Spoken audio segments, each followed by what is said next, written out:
Assalamualaikum warahmatullahi wabarakatuh.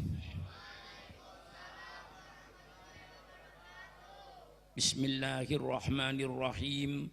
Alhamdulillahi rabbil alamin. Wassalatu wassalamu ala ashrafil anbiya'i wal mursalin. Sayyidina wa habibina wa syafi'ina wa maulana Muhammad wa ala alihi wa ashabihi ajma'in. Subhanaka la ilma lana illa ma 'allamtana innaka antal alimul hakim. La haula wa la quwwata illa billahil aliyil azim. Amma ba'du. Para alim ulama yang saya muliakan, para habaib yang saya muliakan, seluruh pejabat-pejabat pemerintah setempat yang saya hormati, hadirin dan hadirat sekalian yang berbahagia, wabil khusus kepada Al-Mukarram Kiai Haji Irfan selaku pengasuh Pondok Pesantren At-Taqwa di Cimahi ini.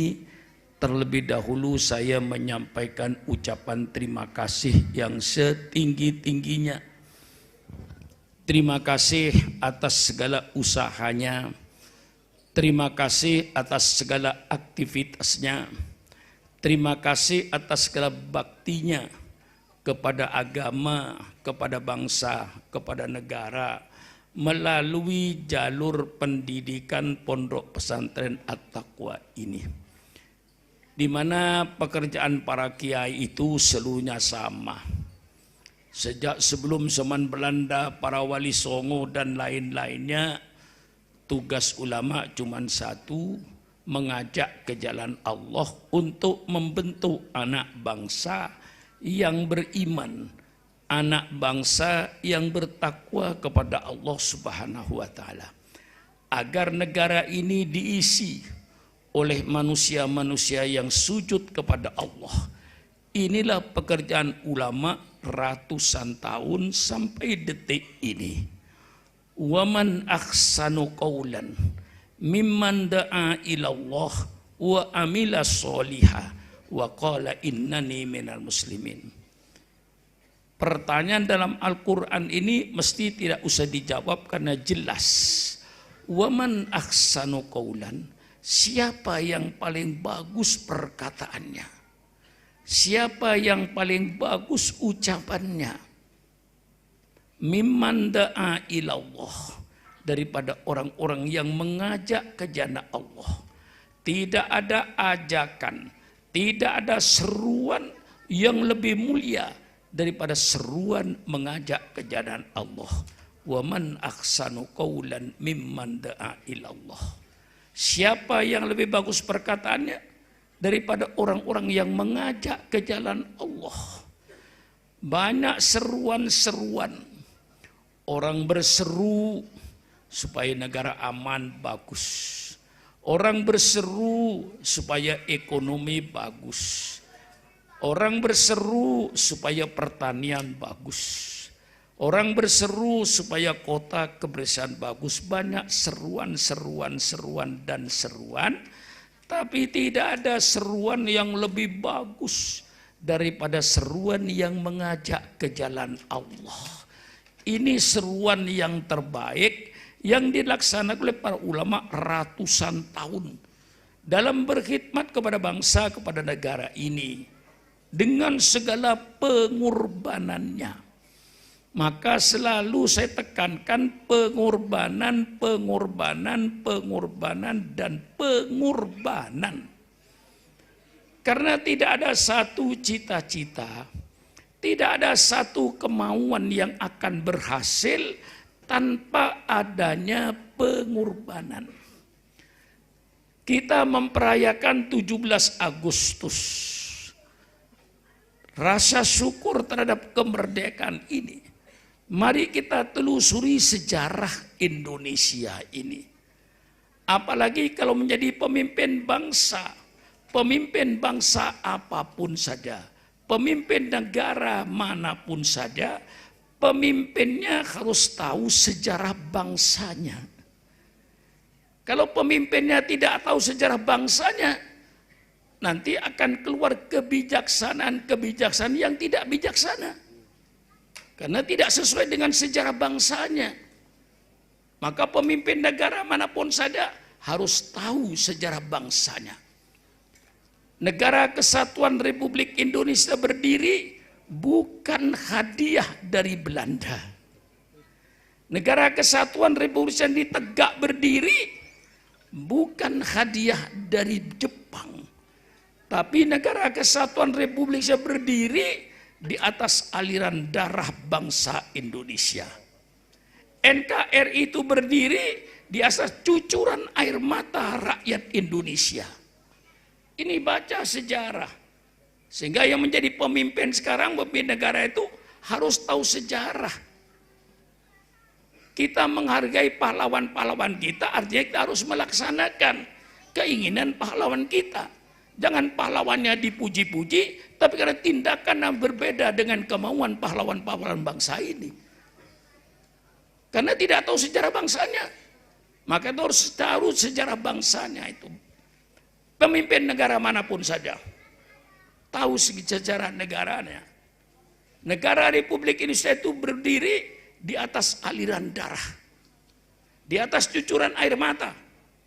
Berapa juta wanita yang jadi janda. Berapa putra-putra bangsa yang menjadi yatim. Karena ayahnya gugur di medan perang. Melawan siapa? Melawan Belanda. Sejak tahun 1825. Perang yang pertama terjadi perang Diponegoro. Seorang ulama, tokoh Islam yang melawan kepada Belanda. Ribuan yang mati. Sampai tahun 1945. Bahkan sampai tahun 48. Ketika Belanda mau mengulang kembali untuk menginjakkan kakinya di Indonesia. Kita serang. Dengan dikenal Hari Pahlawan 10 November di Surabaya itu. Itu semuanya ratusan, ribuan darah yang dari manusia-manusia yang darahnya mengalir. Mari kita hargai mereka itu. Hargai pahlawan-pahlawan kita ini. Orang yang tahu budi, orang yang menghargai budi orang. Orang yang tahu jasa, orang yang menghargai jasa orang. Jangan Anda berjoget dengan kemewahan di atas pahlawan-pahlawan yang gugur di medan perang. Ini yang selalu saya ingatkan kepada bangsa ini. Ini semuanya dengan pengorbanan. Ketika mau mendirikan negara Republik Indonesia ini, Bung Karno mendirikan panitia persiapan kemerdekaan. Ditunjuk 60 orang untuk mencari format negara itu bagaimana. Gagal, tidak menghasilkan apa-apa kecuali perdebatan. Akhirnya Bung Karno membuat panitia 9, diperkecil. Bung Karno, Bung Hatta, A.A. Maramis dari agama Kristen, lalu Abi Kusno, Agus Salim, Kahar Mudzakkir, termasuk Pak Yamin, termasuk Pak Wahid Hashim. 9 orang itu menggodok bagaimana format negara kita ini. Lahirlah suatu keputusan yang menyatakan negara Republik Indonesia berdasarkan ketuhanan dengan kewajiban menjalankan syariat Islam bagi pemeluk-pemeluknya.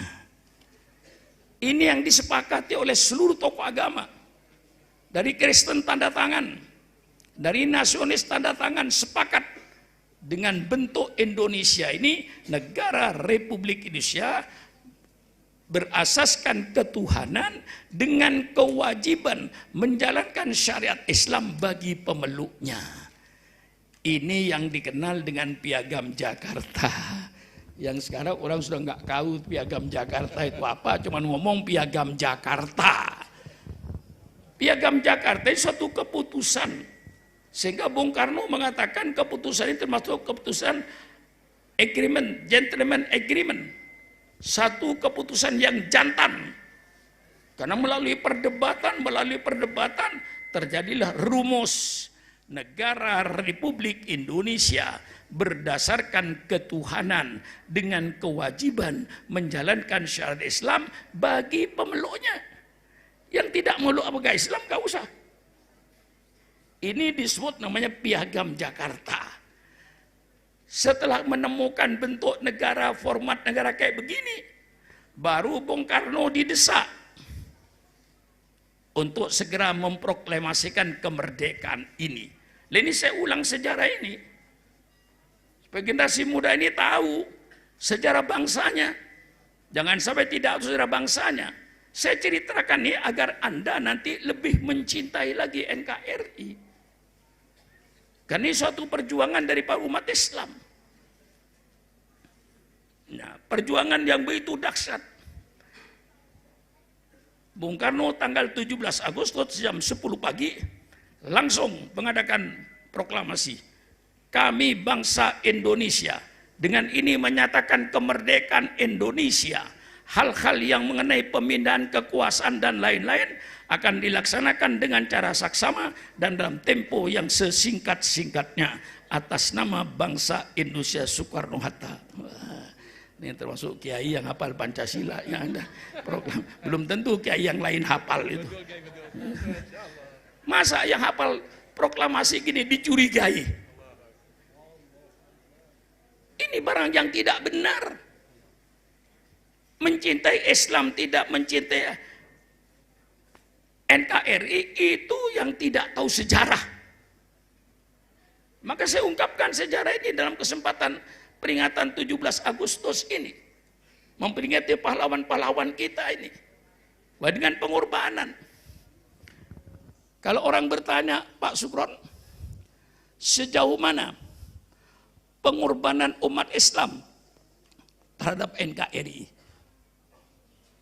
Jawaban saya gampang.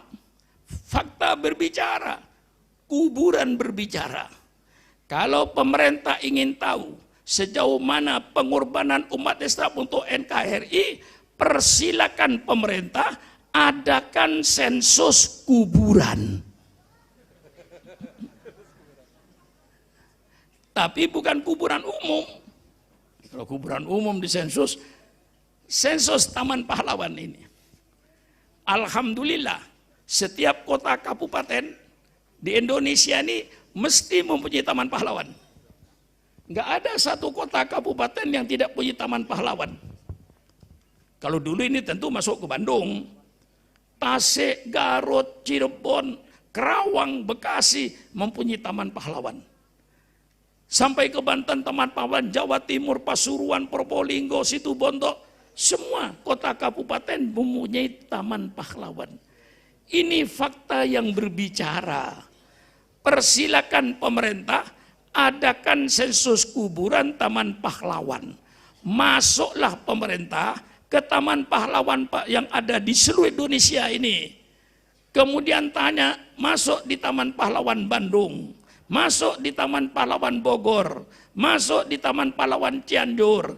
Tanya di kuburan itu, namamu siapa, agamamu apa, namamu siapa, agamamu apa, namamu siapa, agamamu apa. Saya yakin 99,9% darahnya umat Islam untuk NKRI. Masa kita dicurigai? Kalau tidak sengaja memojokkan Islam. Tidak masuk akal. Dan ini saya bentangkan sejarah. Darahnya umat Islam. Saya tidak menghilangkan darahnya kelompok lain. Kelompok lain juga darahnya ada. Tapi 99%, insya Allah, 9, darahnya umat Islam untuk NKRI ini. Ini fakta. Tidak bisa diingkari.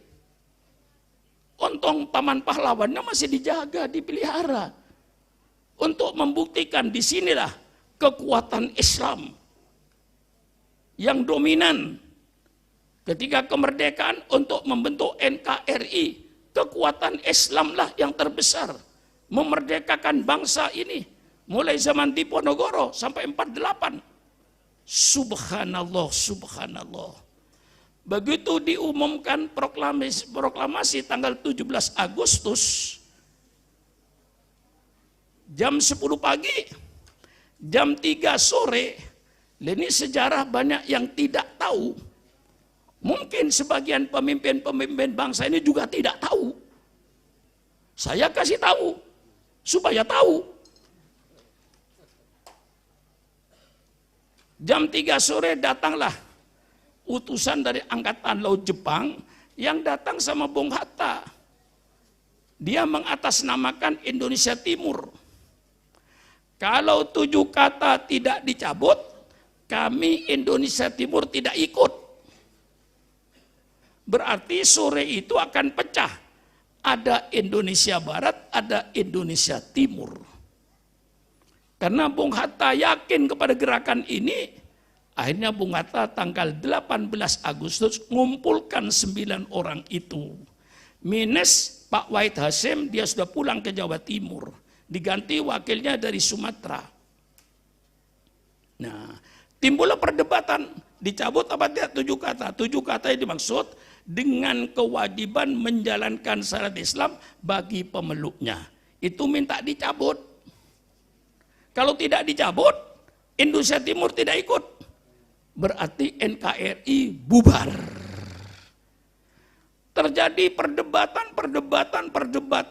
Satu bertahan, tidak usah dicabut. Ini sudah ditandatangani oleh tokoh-tokoh agama dan tokoh-tokoh nasionalis. Kalau tidak dicabut, dikhawatirkan Indonesia Timur memproklamasikan. Karena dikhawatirkan Indonesia Timur memproklamasikan, gitu, dikhawatirkan. Maka semua tokoh Islam dengan rela berkorban lagi. Dicabut 7 kata ini. Tanggal 18 Agustus dicabut 7 kata, tapi alhamdulillah gantinya lebih mantap juga. Ketika tanggal 17 tidak ada kata-kata Maha Esa. Indonesia berdasarkan ketuhanan dengan kewajiban menjalankan syariat Islam bagi pemeluknya, titik. Tanggal 18 Agustus berubah. Negara Republik Indonesia berdasarkan ketuhanan yang Maha Esa, titik. 7 kata itu dicoret. Ini pengorbanan. Kalau seandainya ulama waktu itu tidak mau mencabut, insya Allah NKRI kagak ada. Ini sejarah. Mengapa saya baca ini? Supaya kita lebih cinta lagi sama NKRI ini. Bahwa kita yang membentuk NKRI itu, kita yang mempertahankan NKRI, sampai mengorbankan 7 kata dicoret. Tapi alhamdulillah, gantinya lebih mantap. Dengan kata-kata Maha Esa. Yang sebelumnya Maha Esa tidak ada. Lalu tanggal 18 berubah. Negara Republik Indonesia berdasarkan ketuhanan yang Maha Esa, titik. Nah, barulah terwujud negara kesatuan Republik Indonesia karena pengorbanan umat Islam. Maka ketika Menteri Agama Pak Alamsyah tegas mengatakan bahwa Pancasila adalah hadiah terbesar umat Islam untuk negara dan bangsa. Saya ulang sekali lagi, kata-kata Pak Alamsyah, Pancasila merupakan hadiah terbesar umat Islam untuk bangsa, untuk negara dalam menyatukan negara kesatuan Republik Indonesia ini. Ini toleransinya para ulama. Nah, kalau sekarang ada isu-isu seolah-olah umat Islam tidak toleransi, itu orang tidak ngerti sejarah itu. Kita sudah ratusan tahun hidup dengan umat Kristen. Kita sudah ratusan tahun hidup dengan umat Hindu, umat Buddha. Tidak pernah ada perang gereja dengan Islam, tidak ada. Tidak ada perang antara Hindu dengan Islam, tidak ada. Perang antara Buddha dengan Islam kagak ada. Kita sudah hidup rukun ratusan tahun. Dan tidak ada masalah. Cuman akhirnya timbul isu. Kayaknya umat Islam tidak toleransi. Kayaknya umat Islam tidak cinta NKRI. Ini suatu kebohongan. Baca sejarah ini. terbentuknya NKRI ini. Syukran Makmun baca sejarahnya. Jadi saya bentangkan generasi muda, agar generasi muda itu lebih mencintai lagi sama NKRI. Karena umat Islam yang mewujudkan NKRI ini, seandainya waktu tidak toleransi, tidak mau mencoret 7 kata ini, pemimpin-pemimpin Islam tidak mau mencoret 7 kata ini, NKRI tidak ada. Ini saya baca sejarahnya untuk mencintai. Maka kita ini cita-cita apapun saja dengan pengorbanan. Maka saya ajak umat Islam untuk berkorban. Ya. Berkorban hartanya untuk Islam. Saya serukan kepada umat Islam. Semua umat Islam yang mengucapkan asyhadu an la ilaha illallah wa asyhadu anna Muhammadar Rasulullah wajib membiayai Islam. Kalau Islam ingin hidup, harus wajib membiayai Islam. Kalau Islam tidak ada yang membiayai, hancur Islam ini. Mari kita semua umat Islam supaya punya perasaan saya wajib membiayai Islam. Ibu-ibu yang jual sayuran di pasar hari ini untung 200.000, sisain 20.000 untuk Islam. Saudara-saudara yang jadi kuli bangunan, kerja 1 hari dibayar 150.000, 1 minggu dapat 900.000, 1 bulan dapat 360.000 atau 3.600.000 atau sampai 4 juta. Sisihkan 25.000 untuk Islam. Setiap umat Islam, sampai tukang becak pun, kalau dia merasa asyhadu an la ilaha illallah, sisihkan paling tidak 10.000, 20.000 untuk Islam. Jadi dokter, persilakan, usikum wa iyaya binafsi bitaqwallah. Jadi dokter, persilakan praktek. Senin untuk dirinya, Selasa untuk dirinya, Rabu untuk dirinya, Kamis untuk dirinya, Jumat untuk Islam. Berapapun pendapatnya untuk Islam. Ustadz-ustadz, mubalik yang diundang, ceramah-ceramah, pisahin 1 amplop tiap minggu untuk Islam.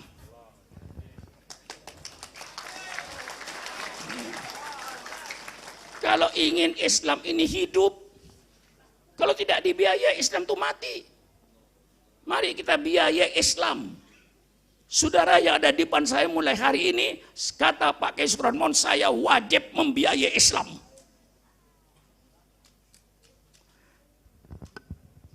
Orang Cimahi, kalau kau ingin dimuliakan oleh Allah, muliakan apa yang dimuliakan oleh Allah. Ingin dimuliakan oleh Allah, muliakan apa atau siapa yang dimuliakan oleh Allah. Kalau Anda memuliakan apa dan siapa yang dimuliakan oleh Allah, insya Allah kau akan menjadi orang mulia di sisi Allah. Dengan memuliakan apa yang dimuliakan oleh Allah. Di antaranya, setiap Jumat saudara mendengar, inna yaumal jum'ati sayyidul ayyam, idza su'idal khatibu alal mimbar, fala yatakallaman ahadukum, faman yatakallama faqad lagha, faman lagha fala jum'atalah. Hari yang dimuliakan oleh Allah. Seluruh masyarakat Cimahi malam ini pasang niat.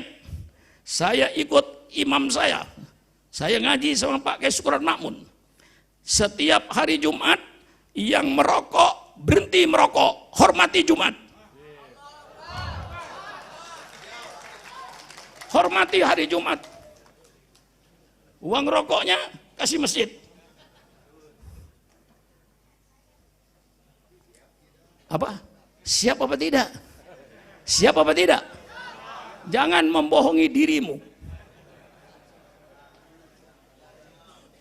Ini janji dengan saya. Orang Cimahi, mohon maaf yang sebesar-besarnya. Mohon maaf yang sebesar-besarnya. Kalau orang Cimahi, tromol masjid diedarkan, masukkan duit 2.000. Hai orang Cimahi, kau jangan merasa beramal. Engkau sedang menghina agamamu sendiri. Kau tidak menghargai agamamu. Surga 2000, otaknya di mana? Keras tapi mantep.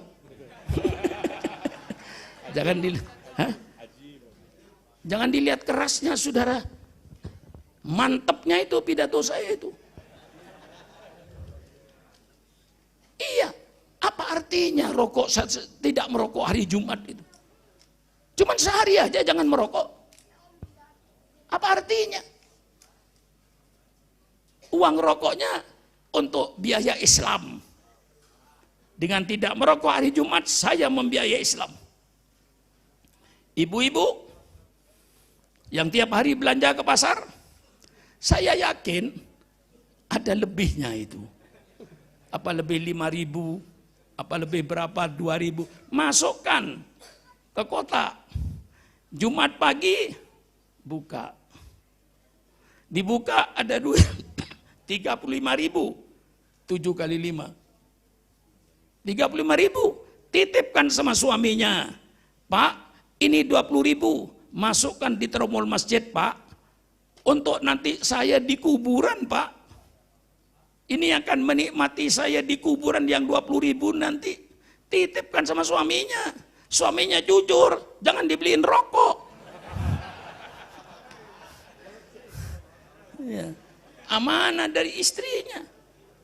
Apalagi ibu-ibu, terus terang aja, yang umurnya sudah 55 tahun, 60 tahun, ngapain pakai gelang emas, kalung emas? Sudah nggak nambah cantik. Betul apa tidak? Betul apa tidak?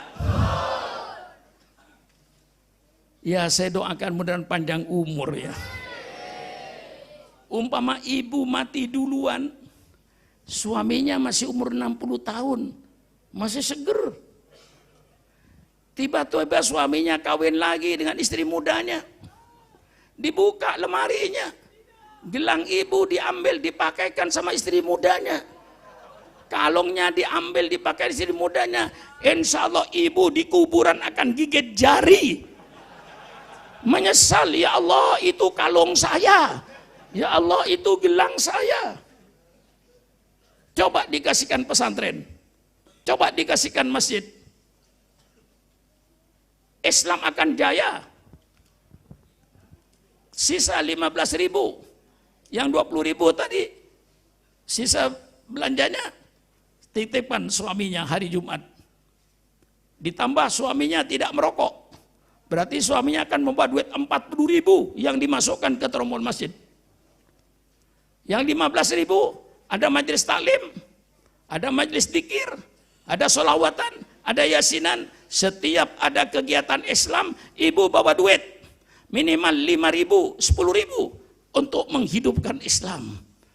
Yasinan, semua jemaah yasin bawa duit 10.000, yasinan akan hidup, sholawatan akan hidup, masjid akan hidup, pesantren akan hidup. Kalau semua macam berkata, saya wajib membiayai Islam. Islam di Indonesia harus hidup. Tanpa biaya Islam tidak hidup. Saya wajib membiayai Islam. Bagaimana? Kira-kira? Jangan tepuk tangannya, duitnya. Tepuk tangan itu gampang. Iya, ini saya mengharapkan.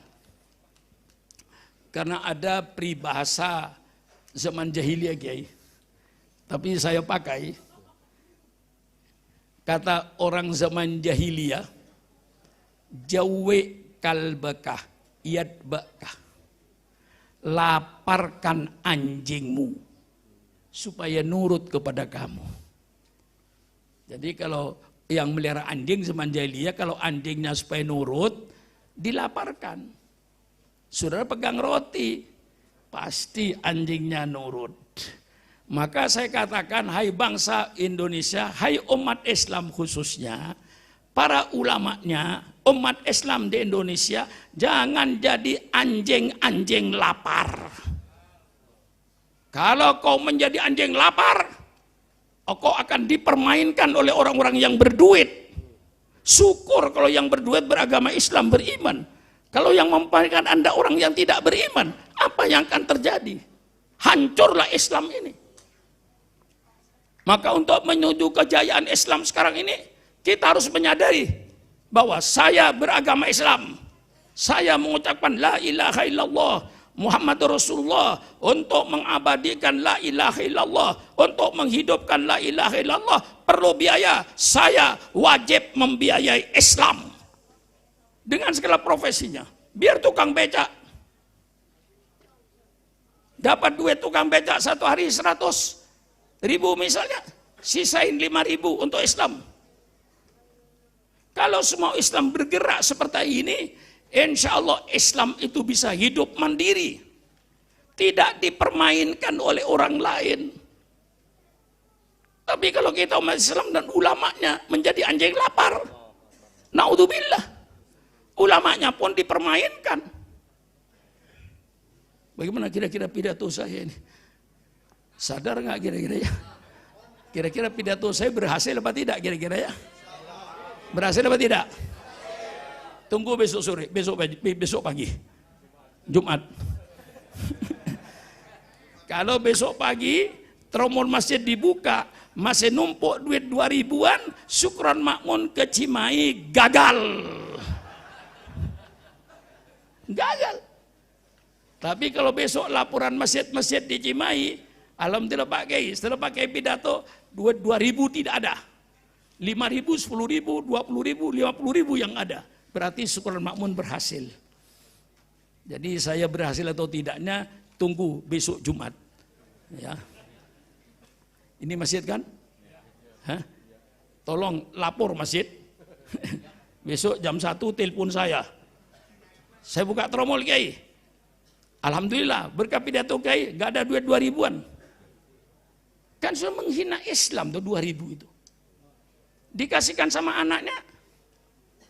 Ketika mau sekolah mau nggak 2.000? Coba Kiai, kasihkan anaknya. 2.000 mau nggak? Mau nggak anaknya 2.000?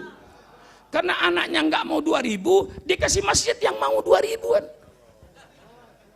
Menghina masjid, menghina Islam, tidak menghargai agamanya. Kalau menghargai agamanya, masukkan masjid paling tidak 5.000, 10.000, 20.000, 100.000. Baru dia menghargai agamanya. Hargailah agamanya. Hargailah masjid. Hargailah hari Jumat. Mari kita berkorban. Maka saya katakan tadi, kalau saudara menghargai yang apa yang dihargai oleh Allah, kau orang menjadi orang berharga. Kalau kau memuliakan apa yang dimuliakan oleh Allah, kau jadi orang mulia. Kalau kau memuliakan siapa yang dimuliakan oleh Allah, kau menjadi orang mulia. Kalau ulama dimuliakan oleh Allah, saudara muliakan, insya Allah sudah ikut dimuliakan oleh Allah. Saudara memuliakan para wali-wali Allah yang dimuliakan oleh Allah, kau akan menjadi orang mulia. Muliakan apa yang dimuliakan oleh Allah kalau kau ingin menjadi orang mulia. Ya. Jadi berhasil apa tidak di ini? Betul ada dipakai Jumat ini ya. Lapor. Besok saya tunggu teleponnya jam 2 siang. Laporkan kepada saya, masjid di At-Taqwa di Pondok Pesantren Pak Kiai naik. Sudah nggak ada lagi duit 2.000-an. Minimal 5.000. Ini untuk menghidupkan Islam. Supaya kita tidak dipermainkan. Jadi peribahasa Arab zaman jahiliyah itu gunanya bagus itu. Jawwe kalbaka yatbaka. Laparkan anjingmu, pasti nurut sama kamu. Jadi kalau ulama ingin nurut mereka, laparkan ulama di Indonesia ini. Kalau ulamanya menjadi anjing lapar, dipermainkan oleh mereka, tidak mandiri. Nah, syukur kalau yang memainkan itu orang yang beriman. Kalau yang tidak beriman, apa yang terjadi? Lah ini saya jaga, mari supaya Islam itu bangun, bangkit, mandiri. Semuanya berkorban. Rasulullah Shallallahu Alaihi Wasallam menerima Islam. Islam tidak langsung jaya, tidak langsung besar. Besarnya Islam dan jayanya Islam karena diperjuangkan oleh Rasulullah bersama-sama dengan para sahabat-sahabatnya dengan pengorbanan harta dan pengorbanan jiwa. Mari kita baca sejarah. Saya buka sejarah Nabi, pahitnya. Manisnya sudah banyak yang berbicara. Tapi cara pahitnya Nabi jadi Nabi, jarang dibicarakan. Nah sekarang saya mau bicarakan pahitnya jadi Nabi. Berdakwah dari pintu ke pintu. Sembunyi-sembunyi. Karena ancaman orang kafir Quraisy, dengan ancaman pembunuhan, dengan ancaman kekerasan, dengan segala macam ancaman. Sehingga Rasulullah berdakwah sembunyi-sembunyi. Bagaimana perasaannya berdakwah dari pintu ke pintu sembunyi-sembunyi. Takut diketahui orang-orang kafir Quraisy. Baru Rasulullah berdakwah terang-terangan setelah ayat diturunkan fasda bima tu'mar wa a'rid anil jahilin. Baru Rasulullah berdakwah terang-terangan. Begitu berdakwah terang-terangan apa yang dihadapi sahabatnya. Ada sahabat Rasul yang dibunuh. Sayyidina Bilal diikat tangannya, diseret di padang pasir, perutnya dikasih batu supaya dia kembali kepada agama jahiliyah. Tapi Sayyidina Bilal tetap disiksa kayak begitu kejamnya, tetap dia berkata ahad, ahad, ahad, ahad, Allah yang Maha Esa. Ini pengorbanan Sayyidina Bilal. Begitulah pengorbanannya untuk Islam. Sehingga kekejaman, pembunuhan, ancaman, kekerasan tidak mampu waktu itu untuk memadamkan api Islam. Justru api Islam semakin membesar untuk menerangi kegelapan-kegelapan kota Mekah. Akhirnya orang kafir Quraisy merubah politiknya. Dengan politik embargo ekonomi istilah sekarang. Ditempelkan di pintu Ka'bah, di dinding Ka'bah, seluruh bangsa Arab dilarang mengadakan hubungan dagang dengan umat Islam, khususnya di bidang pangan. Supaya Nabi Muhammad dengan sahabat-sahabatnya mati kelaparan. Itulah perjuangan Nabi kita 1400 tahun yang penderitaannya. Maka ketika bangsa Irak, bangsa Libya diembargo ekonominya oleh Amerika Serikat, saya katakan, hai bangsa Irak, hai bangsa Libya, bukan engkau yang pertama kali merasakan pahitnya embargo ekonomi. Nabimu 1400 tahun yang lalu merasakan pahitnya embargo ekonomi ini. Tapi ternyata embargo ekonomi tidak mampu untuk memadamkan api Islam. Api Islam semakin membesar, menerangi kegelapan kota Mekah. Tidak mampu dipadamkan dengan embargo ekonomi. Dengan kekerasan tidak mampu memadamkan Islam. Embargo ekonomi tidak mampu memadamkan Islam. Ini supaya Anda lebih cinta sama nabinya. Usikum wa iyaya binafsi bitaqwallah. Kalau para ulama sekarang enak, saya datang ke Cimahi enak, disediakan hotel tidur, disediakan makanan, masuk ke pondok At-Taqwa, di meja saya makanan segala macam, minuman segala macam. Usikum wa iyaya binafsi bitaqwallah. Apa yang kau peroleh hai para ulama, para mubaligh sekarang ini dengan segala kenikmatannya, itu kau duduk di atas penderitaan Nabimu 1400 tahun yang lalu. Ini saya ingatkan supaya sadar. Syukuran makmur gak ada artinya. Saya datang ke Singapura, saya datang ke Kuala Lumpur, saya datang ke Brunei, Masya Allah. Dengan segala kenikmatan, kenikmatan saya ini di atas penderitaan Nabi saya 1400 tahun yang lalu. Ini supaya kita sadari, supaya lebih banyak bersyukur kepada Allah, untuk lebih giat lagi untuk menghidupkan Islam. Dengan kekerasan gagal, embargo ekonomi gagal, datanglah dengan merubah politik damai. Pamannya Abu Thalib didatangi oleh orang kafir Quraisy. Hai Abu Thalib, engkau kan pamannya Muhammad. Muhammad itu ponakanmu. Coba tanya sama ponakan itu maunya apa. Kalau ponakanmu ingin jadi raja, kami penduduk Mekah siap untuk mengangkat ponakanmu jadi raja. Dengan syarat berhenti jadi nabi. Artinya berhenti berdakwah kan berhenti jadi nabi. Abu Thalib tanya sama ponakanmu maunya apa? Kalau dia ingin jadi orang kaya, kami kekayaan penduduk Mekah siap. Kami sumbangkan sama Muhammad. Sehingga Muhammad nanti menjadi orang terkaya di negeri Mekah itu, terkaya di negeri Mekah ini. Dengan syarat berhenti jadi nabi. Artinya berhenti berdakwah. Abu Thalib tanya sama ponakanmu itu maunya apa? Kalau dia mau kawin dengan anak perawan di kota Mekah ini, kami siapkan semua anak perawan di kota Mekah. Persilakan ponakanmu kawin. 1, 2, 3, 4, 5, 6, 7, 8, 10. Persilakan. Dengan syarat berhenti jadi nabi. Kalau ditawarkan sama kiai sekarang kira-kira gimana ya? Kira-kira ditawarkan tahta raja, ditawarkan harta, ditawarkan wanita. Ini sudah penawaran top. Nggak ada lagi lebih tinggi dari ini. Ditolak oleh Rasulullah. Nah, kalau kiai diangkat jadi pejabat pemerintah, itu ada positifnya, ada negatifnya.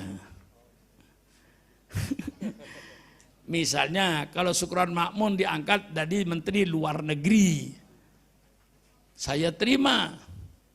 Berarti saya disuruh berhenti jadi kiai. Betul kan? Nah, kalau saya menjadi menteri luar negeri, malam ini saya ada di Jerman, ada di London, hubungan internasional, nggak mungkin diundang saudara mau ceramah begini nih. Berarti seorang berhenti jadi kiai. Ya. Jadi kalau kiai dia nggak jadi pejabat itu ada kemungkinan supaya berhenti jadi kiai. Nah. Tapi kalau kiai itu mempergunakan kedudukan dan jabatannya positif. Misalnya Syukron Makmun diangkat menjadi menteri dalam negeri. Saya perintahkan, perintah menteri dalam negeri. Semua bupati se-Indonesia yang beragama Islam setiap malam Jumat harus diadakan yasinan dan doa bersama untuk kepentingan negara.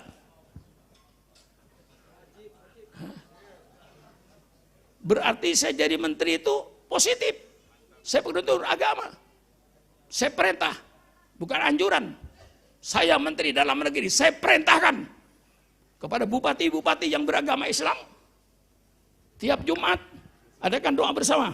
Yasinan, seluruh Indonesia, dari Sabang sampai Merauke.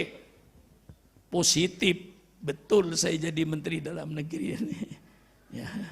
Jadi, kalau kiai diangkat jadi pejabat itu ingat-ingat kayak pidato saya itu. Ya, mau berhenti jadi kiai? Ya kalau saya diangkat jadi bupati, sekedar jadi bupati, berarti saya berhenti jadi kiai. Tapi kalau saya di bupati jadi bupati Bandung, jadi bupati Cianjur, saya atas nama bupati, saya perintahkan kepada camat-camat yang beragama Islam supaya mengadakan istighosah setiap malam Jumat, yasinan dan doa bersama untuk kepentingan bangsa dan negara. Saya bupati, perintah, bukan anjuran. Nah, berarti saya jadi bupati bener. Nah, itu jadi kalau ulama diangkat jadi pejabat itu ada negatifnya, ada positifnya. Kalau diangkat tidak berbuat apa-apa, hanya jabatan diduduki, ya berarti dia berhenti jadi kiai. Betul apa tidak? Mendingan dia saya jadi pengurus NU.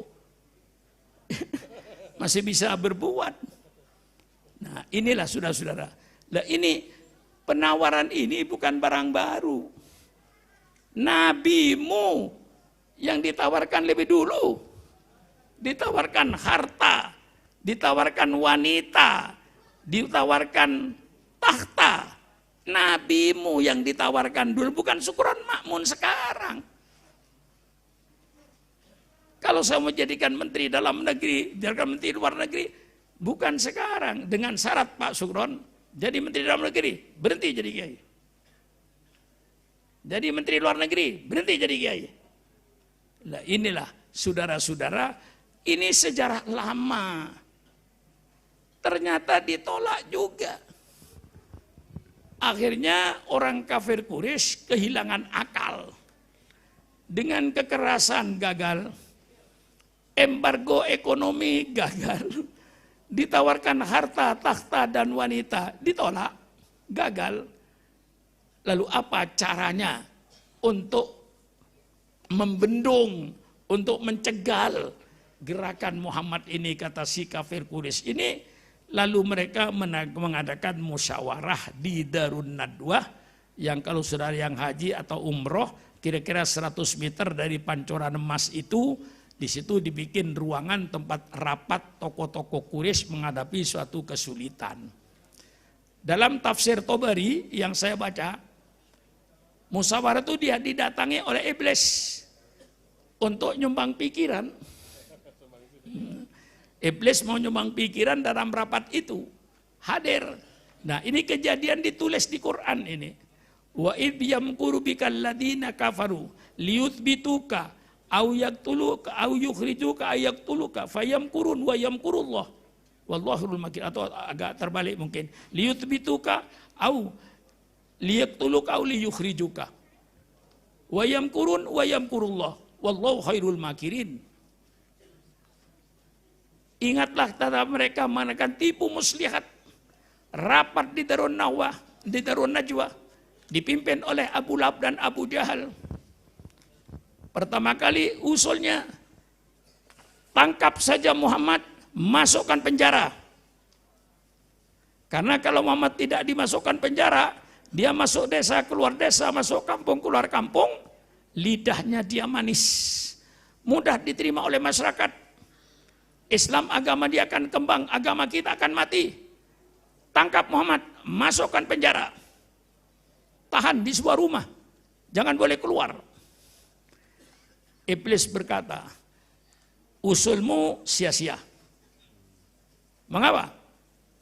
Muhammad itu bangsa Quraisy, bangsa yang terhormat di negeri ini, bangsa yang disegani. Kalau nanti dia ditangkap, tentu bangsanya, bangsa Quraisy akan tersinggung dan pasti mereka akan mengeluarkan Muhammad dari penjara. Karena keluarganya orang bangsawan semua. Tidak ada gunanya kau nangkap Muhammad. Usul lagi Abu Jahal. Kalau begitu, usir Muhammad ke luar negeri. Liyukhrijuka, usir Muhammad ke luar negeri. Kata iblis, ini berbahaya ini usul. Kalau Muhammad diusir ke luar negeri, nanti di luar negeri dia berdakwah, pengikutnya besar, banyak, pasti negeri kami diserang dari luar negeri. Bahaya ini usul. Diusir ke luar negeri berbahaya, ditangkap di penjara nggak ada gunanya. Akhirnya Abu Lahab dan Abu Jahal memutuskan, kalau begini caranya, bunuh saja Muhammad. Iblis berkata, ini yang benar. Bunuh aja. Apa? Usaha saudara. Dengan kekerasan sudah. Embargo ekonomi sudah. Ditawarkan harta, takhta, wanita sudah. Apalagi? Gagal semuanya. Satu-satunya bunuh Muhammad ini. Ini yang benar. Nah ini saya ceritakan pahitnya. Ya. Mengapa saya ceritakan pahitnya? Supaya kita lebih cinta lagi. Kita yang sudah cinta sama Nabi Muhammad, dengan diceritakan pahitnya ini akan lebih cinta lagi kepada beliau. Bagaimana penderitaan beliau untuk membela kita agar kita masuk surga. Nabi Muhammad itulah penderitaannya dan pengorbanannya. Karena diputuskan dibunuh, maka malam itu rumahnya Rasul dikepung. oleh anak muda dengan pedang terhunus. Perintahnya Abu Jahal, Muhammad keluar rumah, langsung penggal lehernya. Jangan dikasih kesempatan dia bicara. Kalau kasih kata bicara nanti kau kalah lagi. Langsung potong lehernya. Malam itu dikepung sedemikian bagaimana perasaan Nabi Muhammad. Berada dalam rumah, hanya berdua dengan Sayyidina Ali bin Abi Thalib. Diancam mau asal keluar dia mati. Bagaimana perasaannya? Di tengah-tengah perasaan yang mencekam itu, malaikat Jibril turun. Ya Rasulullah, malam ini Allah perintahkan kau untuk meninggalkan kota Mekah ini. Subhanallah. Bagaimana kami kata keluar saja dia mati. Malaikat Jibril menyampaikan, ya Rasulullah, malam ini Allah perintahkan kau untuk meninggalkan kota Mekah ini.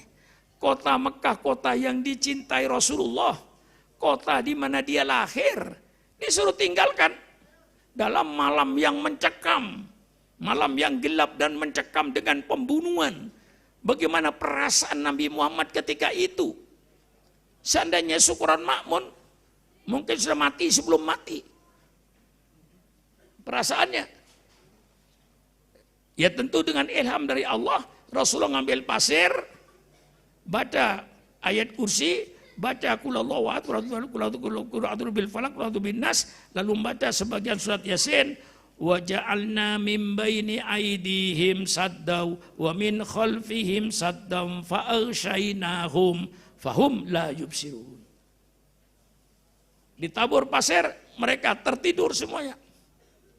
Rasulullah melangkah aman. Nah, jadi kalau saudara malam-malam bepergian agak ketakutan, ya bacalah aja surat ini. Ya. Keluar rumah malam-malam, jam 1 malam misalnya agak ketakutan, bacalah apa yang dibaca Rasulullah ketika itu. Insya Allah selamat. Tapi kalau orang mau ngasih duit jangan baca itu. Kiai mau ngasih duit sama saya bacain waja'alna mimpin satu. Lalu dia tidak melihat saya.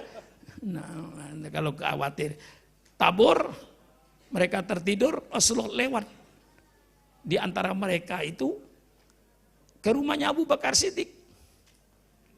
Abu Bakar Siddiq kaget malam-malam. Ada apa Rasulullah? Hai Abu Bakar, mana ini saya dengan kau diperintahkan oleh Allah untuk meninggalkan kota Mekah di tengah malam yang gelap dengan ancaman pembunuhan. Inilah perjuangan nabimu, inilah pahitnya Nabi Muhammad berjuang untuk dijadikan uswatun hasanah oleh pengikut-pengikutnya. Bahwa kita sekarang beragama Islam itu enak di atas penderitaan Nabi Muhammad. Nabi mau menderita ketika menjalankan tugas dakwahnya. Abu Bakar berjawab, ya Rasulullah, kalau ini sudah perintah Allah, mari kita tinggalkan kota Mekah. Subhanallah, mencari orang kayak Abu Bakar itu kagak ada. Diajak ninggalkan kota Mekah, mau. Tidak memikirkan rumahnya, tidak memikirkan keluarganya, tidak memikirkan hartanya.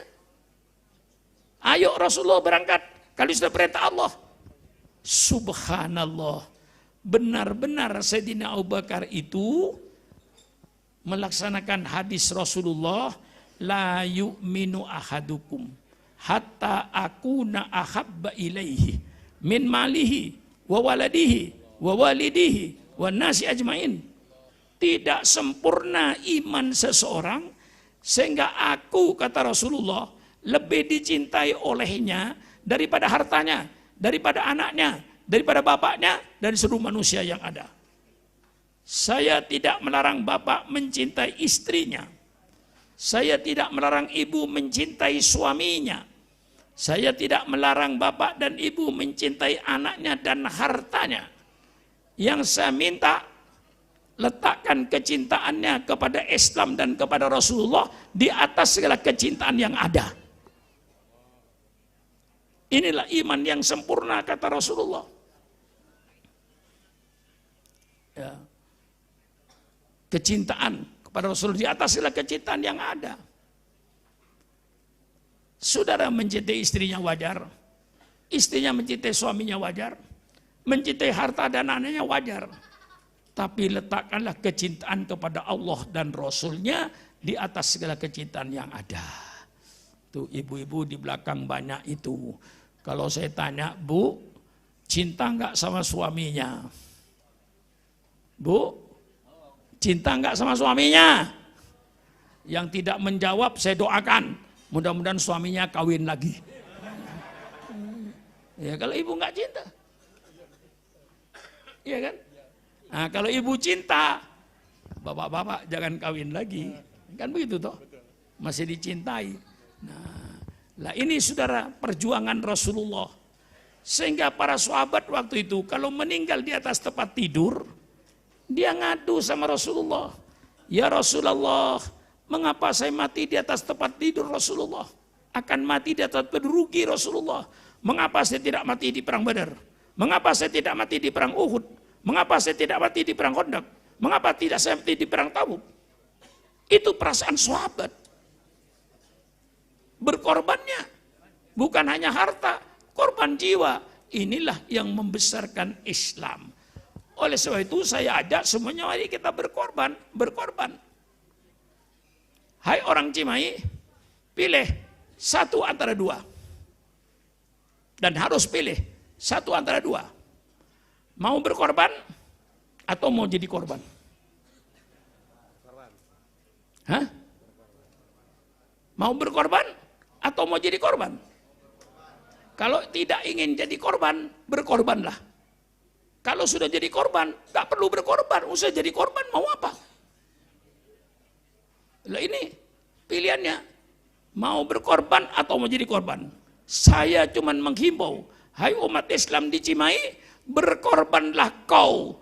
Kalau tidak ingin jadi korban, hidupkan Islam, biayai Islam, supaya Islam di Indonesia gagah, tidak dipermainkan oleh orang lain.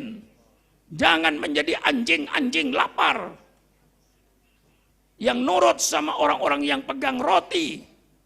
Mari kita independen, kita hanya taat kepada Allah dan Rasulnya, tidak taat kepada orang-orang yang berduit, tidak diatur oleh orang-orang yang berduit. Syukur kalau yang ngatur orang berduit, orang yang beriman kepada Allah. Kalau yang berduit tidak beriman kepada Allah, ngatur kita. Apa enggak hancur kita ini? Nah, inilah kayak mengajak malam ini kemandirian. Inilah pengorbanan nabimu dengan segala pahitnya. Sampai di Gua Thur, Abu Bakar istirahat dulu, kita di sini. Sudah berjalan kurang lebih 5 km itu jalan kaki itu dari rumahnya Rasulullah sampai ke Jabal Thur itu. Istirahatnya di situ. Pagi Abu Jahal Abu Lahab datang. Mana kepalanya Muhammad? Mereka menjawab, Muhammad belum keluar. Tidak mungkin. Dia sebelum subuh sudah keluar. Di berapa pintunya, Nabi Muhammad tidak ada. Yang ada Sayyidina Ali. Hai Ali, kemana Muhammad? Saya tidak tahu, saya tidur. Akhirnya Abu Jahal membuat sayembara.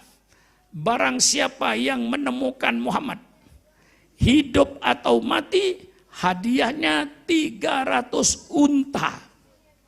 Nah, kalau di Cimahi, 300 unta itu sama dengan 900 kebo. Karena satu unta itu harganya 3 kebo. Berpacu mereka mencari. Dan mudah. Ya penduduk di Mekah kan jarang. Tanahnya pasir. Jadi melacak itu mudah. Di pasir ada kaki 4. Wah ini sudah pasti Abu Bakar dengan kakinya Muhammad ini. Telusuri terus. Diikuti. Wa makaru.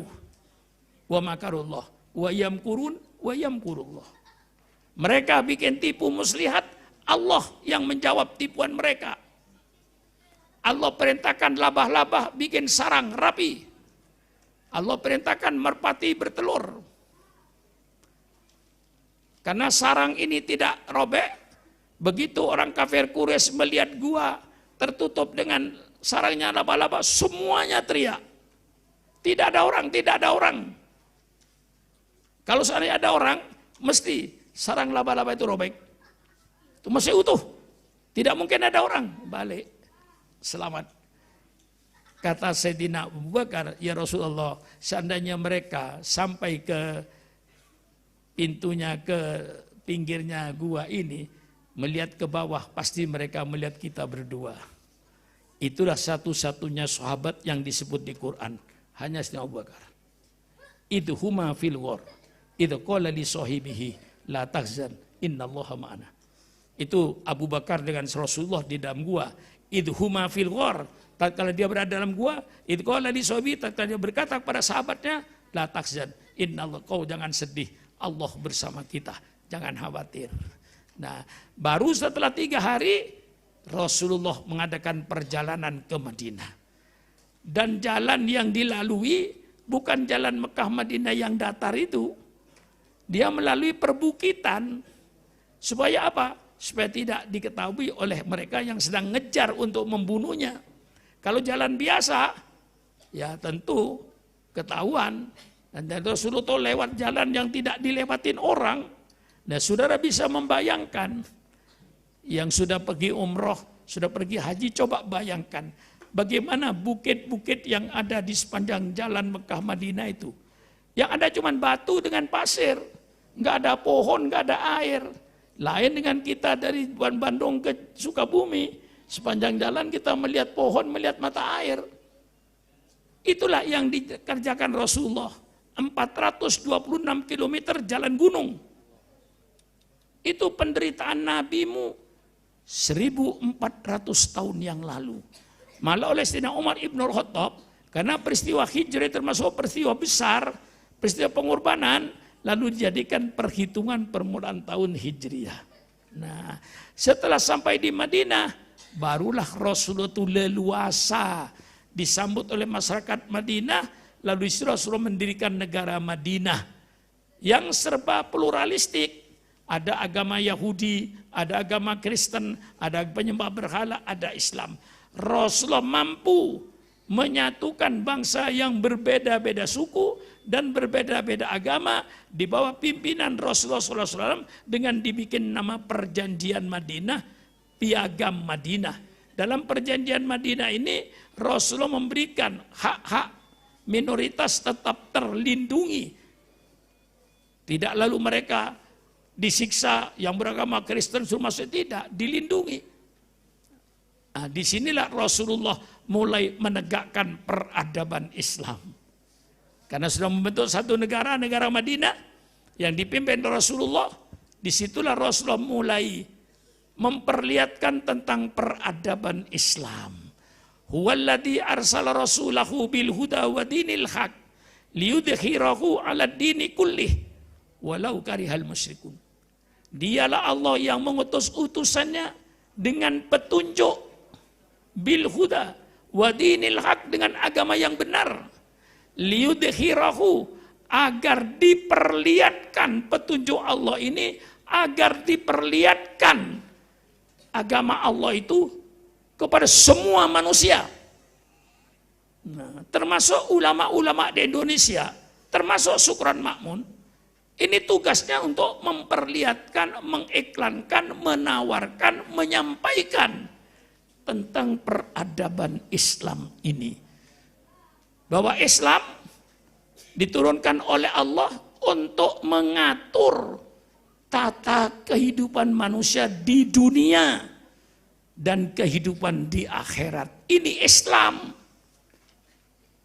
Jadi kalau ada orang berkata urusan dunia jangan dicampur dengan agama, jadi rusak, itu orang yang tidak mengerti Islam.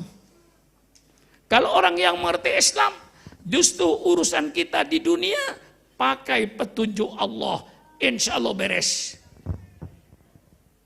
Kalau urusan dunia tidak pakai petunjuk Allah, ya kayak sekarang ini. Arogan, fitnah memfitnah, berbohong dengan kabar hoax. Kenapa? Karena tidak pakai petunjuk Allah. Maka Islam diturunkan untuk mengatur kehidupan manusia di dunia dan kehidupan di akhirat. Jadi tidak benar kaum liberalisme itu, tidak benar kaum sekularisme itu menurut Islam, tidak benar kaum pluralisme itu. Liberalisme ini, kebebasan hak asasi manusia, dilahirkan oleh bangsa Eropa yang mereka trauma terhadap agamanya. Mengapa mereka trauma terhadap agamanya? Karena di abad pertengahan terjadi yang disebut oleh bangsa Eropa the Dark Age, abad ke-8. Waktu itu gereja mempunyai kekuasaan yang luar biasa. Karena oleh kerajaan Romawi, agama Kristen dijadikan state religion, agama negara, sehingga subur makmur. Nah, begitu Imperium Romawi hancur, gerejalah sebagai satu-satunya lembaga. Nah, disitulah mereka mengalami kekuasaan yang luar biasa. Gereja bukan hanya menguasai agama, tapi menguasai ekonomi, menguasai politik. Dan barang siapa yang bertentangan dengan gereja, itu dianggap kafir. Harus dibunuh. Nah, termasuk seorang ahli perbintangan bernama Bruno, karena keyakinannya tidak sama dengan gereja. Orang gereja di abad pertengahan, saya ceritakan bukan gereja sekarang. Gereja sekarang sudah lain, sudah berbeda. Yang saya ceritakan gereja di abad pertengahan, yang dia berkeyakinan bahwa semua planet di angkasa ini berputar mengelilingi mahkotanya Paus Paulus yang ada di Roma. Bruno tidak. Dia sesuai dengan ilmu pengetahuan. Karena ini bertentangan dengan gereja, akhirnya Bruno dihukum mati. Nah, cara menghukum mati ada 3 gereja pada waktu itu. Jadi saya cerita gereja pada tahun 500 Masehi. Bukan gereja sekarang. Pada waktu itu sangat biadab. Orang yang dihukum mati, ada yang dibakar hidup-hidup. Yang disaksikan oleh orang banyak. Ada yang digergaji kayak gergaji kayu. Dalam buku saya tentang peradaban barat, saya punya gambar gergajinya. Jadi orang digergaji, kayak gergaji kayu. Nah, kalau 3 penjara, namanya inkuisisi pada waktu itu, kalau sekarang kita lembaga pemasyarakatan, memelihara harimau. 3 harimau dipelihara. Kalau ada orang yang mau dieksekusi hukuman mati, harimau tidak kasih makan 2 hari. Begitu harimau kelaparan, dilempar orang yang dihukum mati ini. Tentu dirobek-robek oleh harimau, dimakan dagingnya. Ini disaksikan oleh orang banyak. Sehingga bangsa Eropa waktu itu, kalau mendengar kata-kata gereja atau inkuisisi, bulu kuduknya berdiri ketakutan. Itu terjadi. Itu trauma pertama. Trauma kedua, dia mencari tahu mana kitab Injil yang asli. Karena yang ada, dia lihat Injil Matius ditulis oleh orang yang bernama Matius, Injil Lukas ditulis oleh orang yang bernama Lukas, Injil Markus ditulis orang yang bernama Markus, Injil Yahya ditulis orang yang bernama Yahya. Yang redaksinya berbeda. Mereka yang kritis bertanya, yang asli mana? Ada lagi satu Injil yang tidak boleh dibaca oleh gereja, itu namanya Injil Barnabas. Karena Injil ini tidak boleh dibaca, yang ditulis oleh orang yang bernama Barnabas. Mengapa dilarang oleh gereja? Karena isinya mirip dengan Al-Quran. Alhamdulillah saya baca itu Injil. Di situ ditulis, Yudas Iskariot, muridnya Nabi Isa yang membelot. Karena Nabi Isa, Yesus Kristus, dihukum oleh Raja Yahudi karena dituduh merusak agama Nabi Musa dan dituduh akan merusak Baitul Maqdis. Jadi kalau ada kiai atau habaib atau ulama dikriminalisasi, saya tidak heran. Nabi Isa dikriminalisasi. Nabi Yusuf dikriminalisasi. Nabi Muhammad dikriminalisasi, mau dipenjara tanpa salah. Jadi tidak heran, tidak kagum saya kalau ada kiai dikriminalisasi. Misalnya kalau ada Habib dikriminalisasi, saya tidak heran. Jangankan Nabi, jangankan ulama, Nabi Yusuf dikriminalisasi oleh istrinya, iya kan? Fir'aun, bahwa dia mau memperkosa, padahal dia yang mau. Yesus Kristus dikriminalisasi, dituduh merusak agamanya Nabi Musa, dituduh akan merusak bait mati, dijatuhi hukuman penjara, hukuman mati, disalib. Nah, Yudas Iskariot, muridnya Yesus itu dalam kitab Injil Barnabas, datang sama Raja Yahudi. Hai Raja Yahudi, kalau kau ingin tahu di mana dia sembunyi, saya tunjukkan. Dengan syarat, berikan kepada saya 12 keping emas. 12 keping emas, saya tidak tahu emasnya, nggak tahu saya, kepingnya juga nggak tahu saya. Cuman dalam Injil Barnabas ditulis, berikan kepada saya 12 keping emas, berikan saya bantuan tentara. Saya tunjukkan. Diterima oleh Raja Yahudi, dia diberi 12 keping emas, dikasih tentara bantuan. Dengan bawa opor, dia datanglah ke tempat persembunyian Nabi Isa. Dalam Injil Barnabas waktu itu ditulis Nabi Isa sedang sujud di kebun kepada Allah. Mendengar tentara datang, dia yakin mau menangkap saya.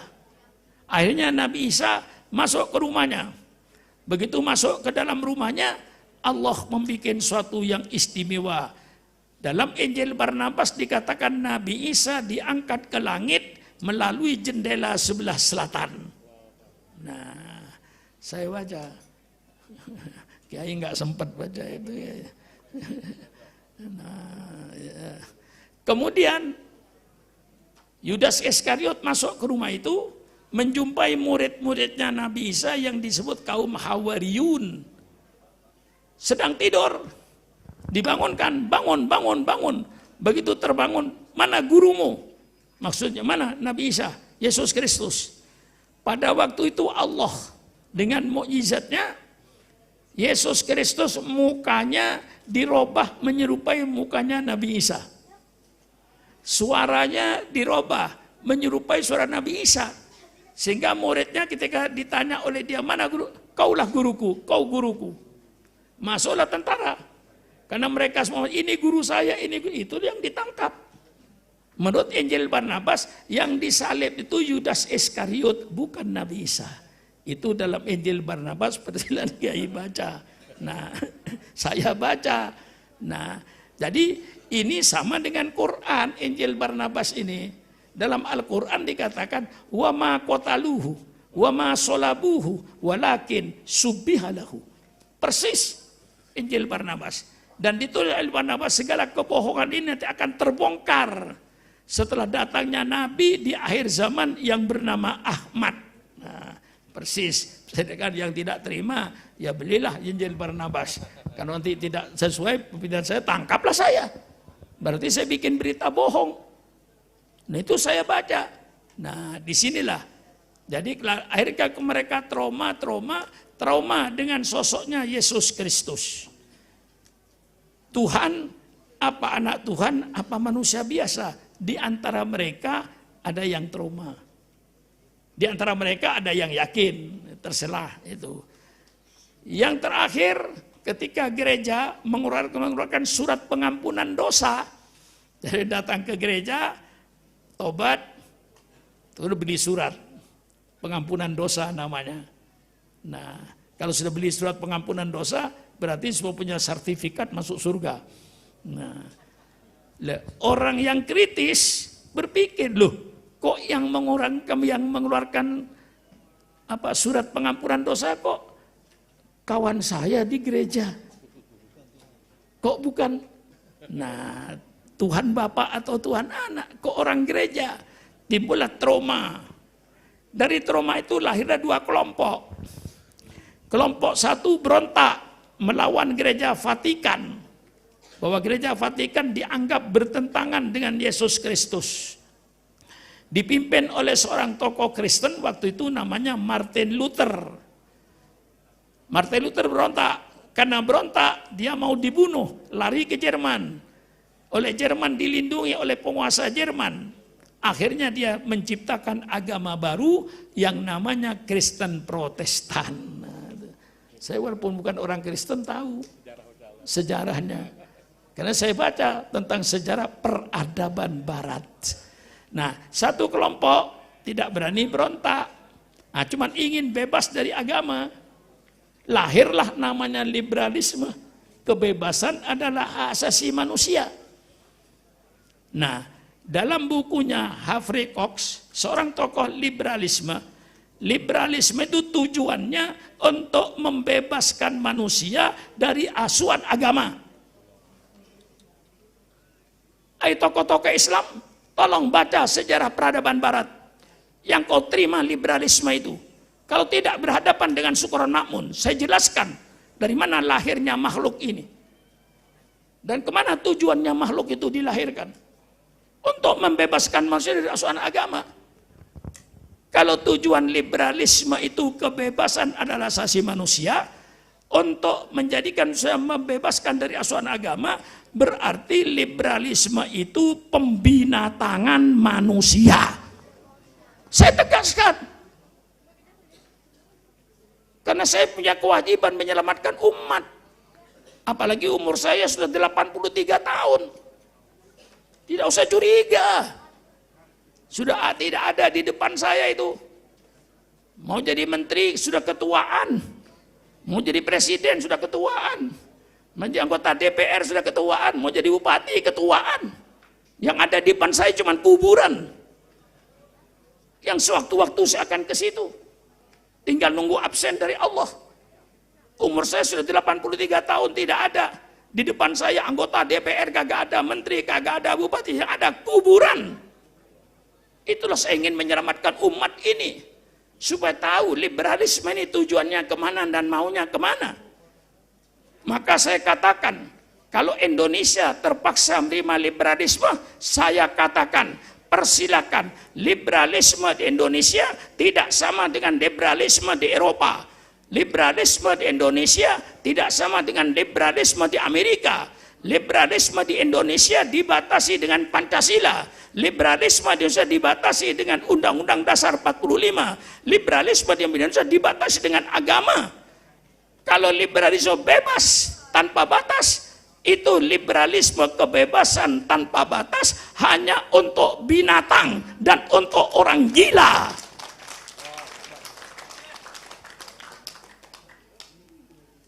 Saya sampaikan seluruh Indonesia. Malam ini saya di Cimahi, kemarin di Malang, di Pasuruan, di Bangkalan, di Tegal, di Sragen. Setua saya ini masih beredar, masih keliling. Karena jemaah saya itu kurang sadar. Mengapa saya katakan kurang sadar? Enggak tahu jemaah itu kalau saya sudah tua. Mestinya Pak Kiai sudah tua, sudah jangan diundang-undang lah, biar istirahat di rumah. Tapi maksa-maksa juga. Nah, demi kepentingan agama saya jelaskan.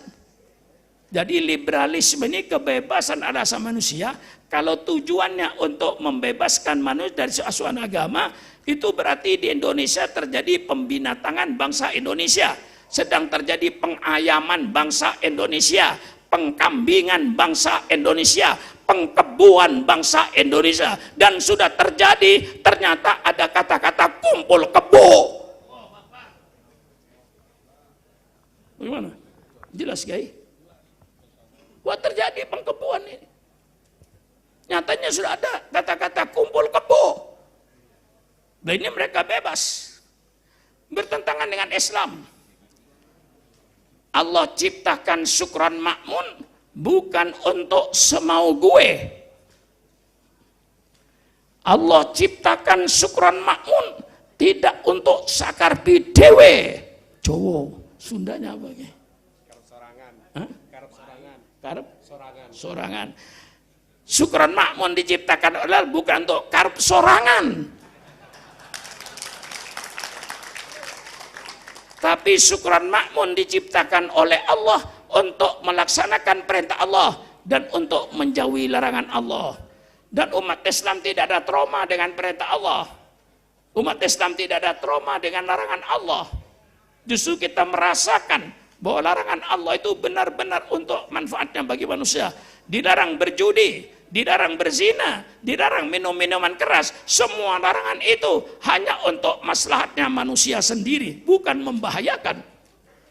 Kita tidak pernah trauma dengan perintah Allah. Kita merasakan perintah Allah sangat besar manfaatnya. Perintah sholat, perintah puasa, perintah haji, tidak ada kita yang trauma.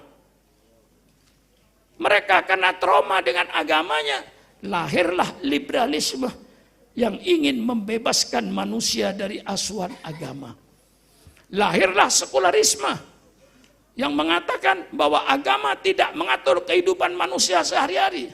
Agama hanya berada di dalam masjid, sholat, dzikir, tahlilan, marhabanan, yasinan, bungkus berkat, pulang. Hanya itu Islam katanya. Itu tidak benar. Berarti mereka itu tidak ngerti Islam. Islam itu mengatur kehidupan manusia. Bagaimana berumah tangga menurut Islam.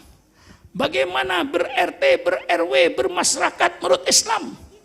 Bagaimana berekonomi menurut Islam. Bagaimana berpolitik, mendirikan negara menurut Islam. Saya wajib menawarkan ajaran Islam kepada bangsa Indonesia. Menawarkan saja, mau pakai alhamdulillah, tidak mau pakai wa ma alaina illal balawul mubin. Mulai berumah tangga diatur dalam Islam. Alangkah indahnya peradaban Islam dalam rumah tangga. Mulai daripada meminang seorang anak dari kaki melihat wanita cantik, persilakan. Tapi anak wanita itu ada yang punya kedua orang tuanya. Datangi kedua orang tuanya, lamar perempuan ini. Begitu terjadi, diterima lamaran, tentukan kapan akad nikahnya secara Islam. Akad nikah Islam itu satu peradaban yang indah. Ada yang kawin, ada yang mengawinkan. Kalau kawin sendiri, itu namanya pelacur, zina. Islam tidak. Ini kawin ada yang mengawinkan. Siapa yang mengawinkan? Orang tuanya. Indah. Disaksikan oleh tetangga.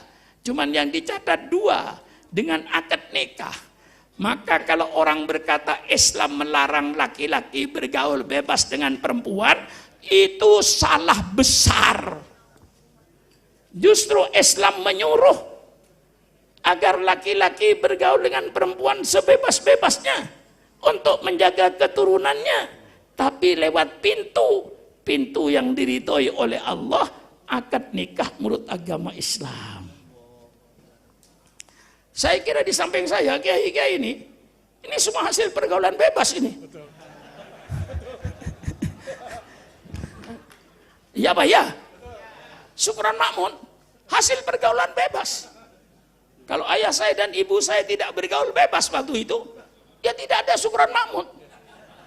Betul atau tidak? Ini semua satu lapangan ini hasil pergaulan bebas. Tapi pergaulan bebas yang lewat pintu. Apa pintunya? Akad nikah yang diridhoi oleh Allah, baru bergaul bebas. Ini Islam. Dalam Islam, peradaban Islam indah. Mulai laki-laki dengan perempuan boleh bergaul bebas dengan cara Islam. Ini peradaban Islam yang indah. Rumah tangga diatur oleh Islam. Rumah itu diatur Islam mulai dari WC. Betul? Masuk WC diatur. Allahumma inni a'udzubika minal khubuthi wal khaba'is. Masuk WC dengan kaki kiri.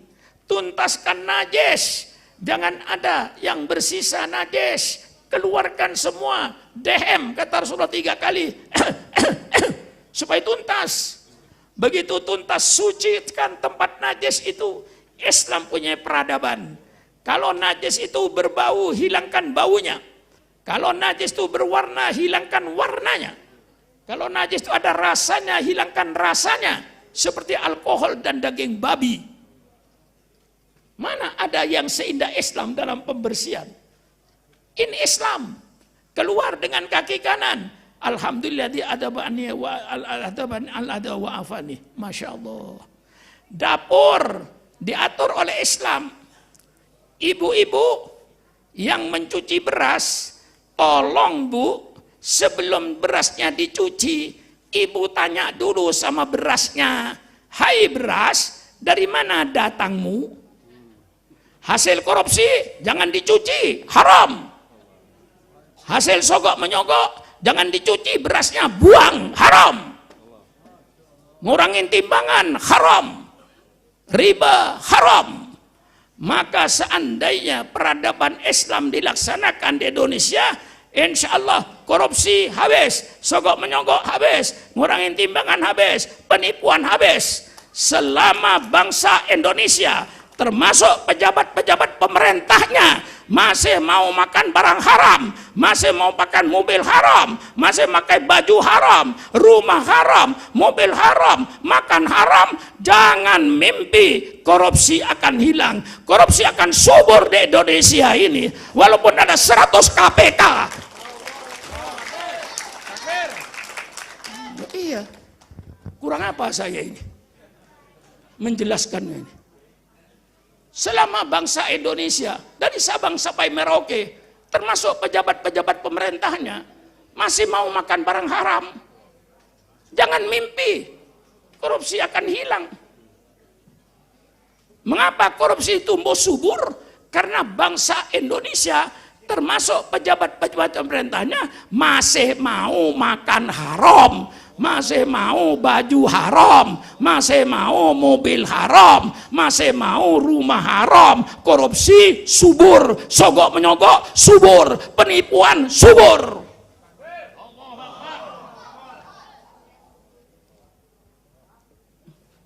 Gimana Kiai? Lah iya, ini baru peradaban dapur. Islam punya peradaban. Alangkah indahnya Islam itu. Sampai makan pun punya peradaban.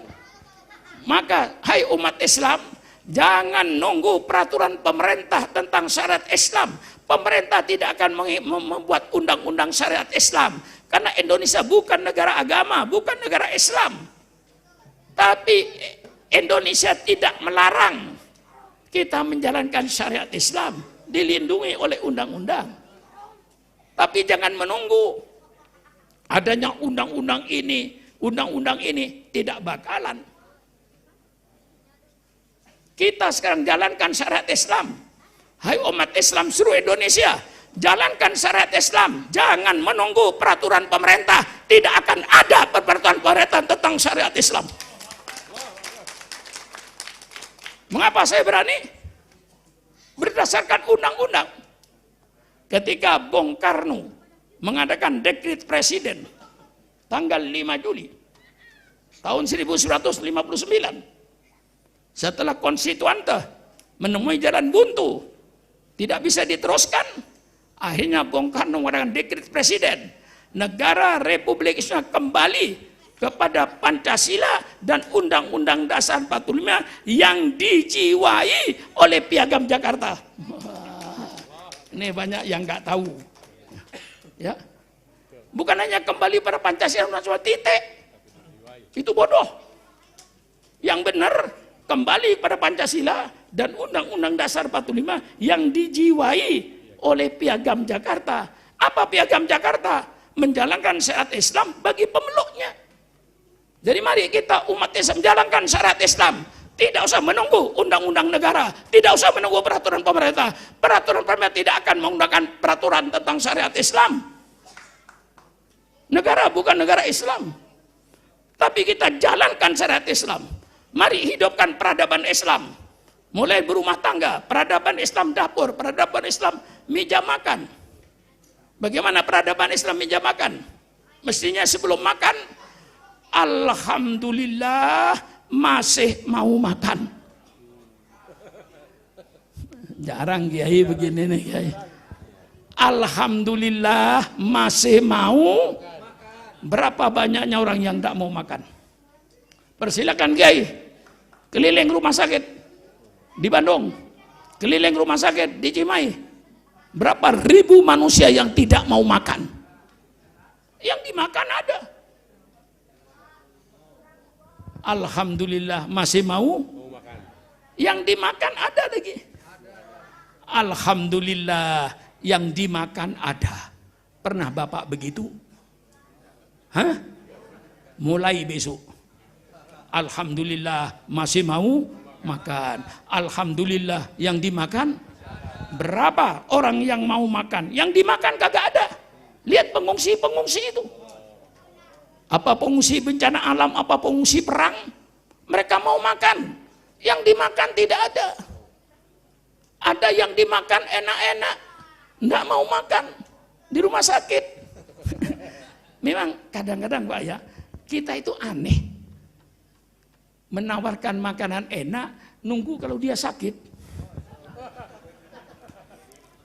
Iya Pak ya. Sehat-sehat kayak kiai. Enggak ditawar kalau istri mau makan apa enggak ditanya, dikasih aja, apa aja dimakan. Karena lapar. Nanti kalau sudah sakit Ki, nah udah mudah-mudahan tidak sakit ya. Kalau sakit ditanya oleh istrinya, Pak mau makan apa Pak? Jadi ditawarin makan yang enak-enak, nunggu apa? Nunggu sakit dulu. Nunggu sakit. Ini keanian dunia ini. Nah, alhamdulillah masih mau makan. Alhamdulillah yang dimakan. Kalau syariat Islam dijalankan, insya Allah korupsi hilang. Amin. Kalau syariat Islam dijalankan, insya Allah sogok menjogok hilang. Kapan? Kalau bangsa Indonesia termasuk pejabat pemerintahnya sudah tidak mau makan barang haram, baru korupsi akan hilang. Selama bangsa Indonesia dan pejabat pemerintahnya masih mau makan barang haram, mimpi korupsi akan hilang. Akan subur korupsi itu. Karena mereka masih mau makan barang haram. Sogok menyogok subur. Mereka mau makan barang haram. Maka Islam mengatur. Rumah tangga diatur dengan sebaik-baiknya. Tidur diatur, bangun tidur diatur, kamar tamu diatur. Makanya yu'minu billahi wal yawmil fal yukrim dhaifahu. Tuan rumah menghormati tamu, tamu juga pakai akhlak. La tadkhulu buyutan ghairu buyutikum hatta taslimu atau taslimu alaihi. Jangan kau masuk rumah yang bukan rumahmu kecuali kau minta izin dan mengucapkan salam. Subhanallah, peradaban Islam. Bagaimana peradaban Islam bertetangga, bermasyarakat, ber-RT, ber-RW, Islam mengatur. Bagaimana Islam berekonomi, Islam mengatur. Siapa bilang Islam tidak mengatur ekonomi? Adanya Bank Syariah Indonesia itu menunjukkan kalau Islam mengatur ekonomi. Jadi kaum sekuler yang dia mengatakan bahwa Islam tidak mengatur kehidupan manusia, Islam itu cuma di dalam masjid, sujud, dikir, tahlilan, marhabanan, solawatan, bungkus berkat, ulang. Itu pengertian yang sempit. Itu ya Islam, tapi Islam bukan itu saja. Islam mengatur ekonomi, Islam mengatur politik. Siapa bilang Islam tidak mengatur politik? Kullukum ra'in, kullukum mas'ulun an ra'yatihi. Setiap kalian adalah pemimpin, setiap pemimpin akan dimintai pertanggungjawaban atas kepemimpinannya. Ini 100% hadis politik. Hai pejabat-pejabat pemerintah, jangan kau enak-enakan bergelimang dengan kemewahan dan duit rakyat. Nanti kau di akhirat akan menyesal dengan jabatanmu. Engkau akan merasa hina dengan jabatanmu karena dimintai pertanggungjawab oleh Allah.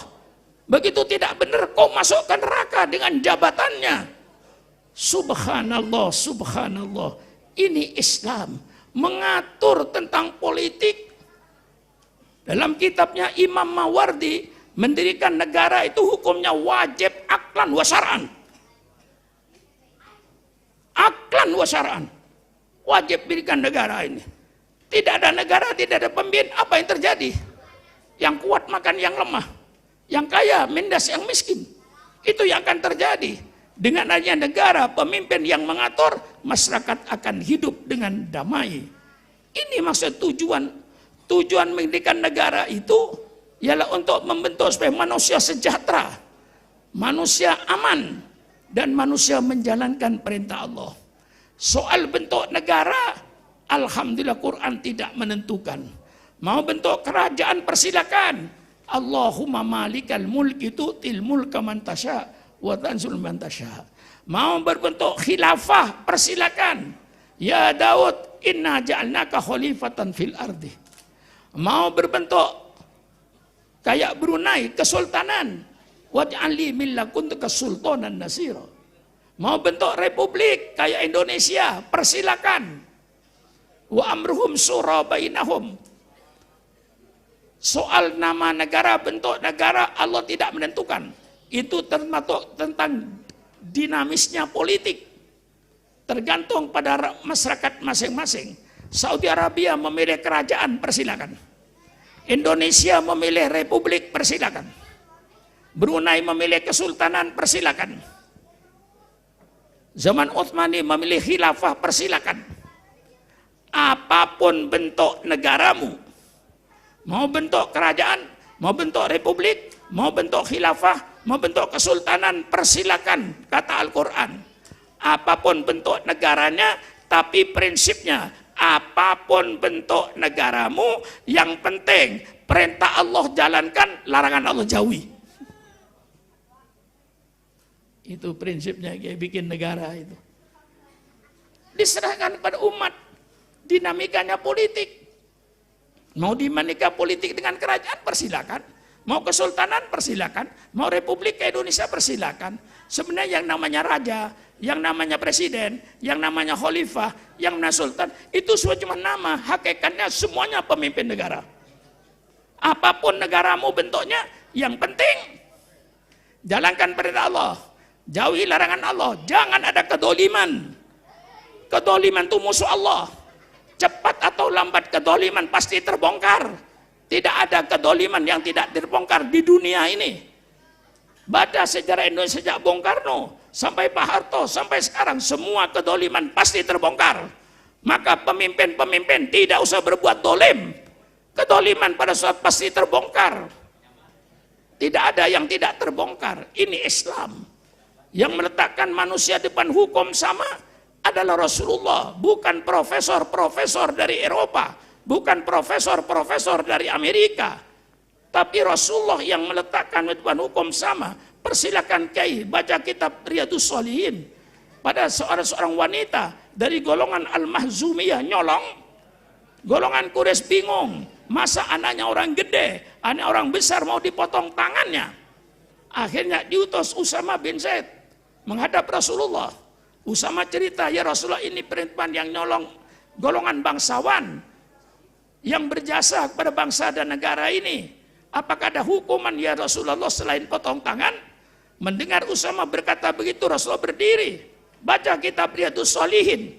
Ya Usama, qad halaka man kana qablakum. Mudah-mudahan pidato saya malam ini didengarkan, terdengar oleh Bapak Kapolri, oleh Bapak Kejaksaan, oleh Bapak Mahkamah Agung. Apa kata Rasulullah? Ya Usama, qad halaka man kana qablakum. Sudah hancur negara-negara sebelum kalian dahulu. Mengapa negara ini hancur? Idza saraqafim asyarifu tarakuhu. Kalau yang nyolong orang gede dibiarkan, bahkan dilindungi. Wa idza saraqafim ad-dhaifu aqamul had. Kalau yang nyolong rakyat kecil, maling ayam, semuanya teriak tegakkan hukum untuk maling ayam, untuk koruptor dilindungi. Ini dah hancurnya suatu negara. Rasulullah yang bersabda, bukan Syukran Ma'mun. Lalu Rasulullah menyatakan, waimullah, wallahi, lau anna Fatimah binta Muhammadin saraqat laqattu yadaha. Demi Allah, seandainya Fatimah, anak kandung saya nyolong, pasti saya potong tangannya. Rasulullah meletakkan manusia depan hukum sama. Siapa bilang Islam tidak bicara soal negara? Masih banyak lagi kalau saya akan bicara soal-soal politik. Nah, maka ya nanti sebentar lagi juga politik ini tahun-tahun politik. Indonesia memilih negara demokrasi. Bebas Anda memilih siapapun saja. Tidak usah terpengaruh dengan Syukran Ma'mun. Karena sering saya ditanya, nanti Pak Kiai milih siapa? Saya jawab, insya Allah kalau dicalonkan, ya mungkin saya pilih Anies Baswedan, kata saya. Tapi saudara tidak usah terpengaruh dengan saya. Ini negara-negara demokrasi. Pilih lorsa pilihan saudara. Jangan ikut saya. Saya cuma ditanya aja. Ya ditanya masa aku nggak menjawab. Itu pun masih saya jawab insya Allah. Ya karena saya anggap semua yang disahkan KPU itu putra Indonesia terbaik. Karena kalau tidak baik tidak akan dijalankan presiden. Jadi kalau ada 3 perempuan cantik semua 3 perempuan ini. Tapi mungkin Kiai bilang, oh yang cantik itu. Saya bilang yang cantik ini. 3-tiganya cantik. Cuman pandangan saya kan lain tuh. Pandangan Kiai kan lain tuh. Oh ini yang cantik si A. Kata Kiai, oh enggak, saya yang cantik si B. Nah, saya bilang si C. Padahal 3-tiganya sama-sama cantik. Enggak usah bertengkar. Ya pilih. Karena apa yang sudah pilih nyoblos itu, jangan dikira itu tidak dimintai pertanggungan jawab di akhirat. Apa yang sudah coblos kita itu benar apa tidak? Allah akan minta pertanggungan jawab. Apalagi memimpin pemilihan negara, jangan sembarangan. Inna sam'a wal basar wal fuada kullu ulaika kana mas'ula. Semua perbuatan kita, ucapan kita, perkataan kita, semuanya dimintai pertanggungan jawab di akhirat nanti. Sudah nyoblos siapa ketika pemilihan umum, harus bertanggung jawab di hadapan Allah. Bebas saudara memilih.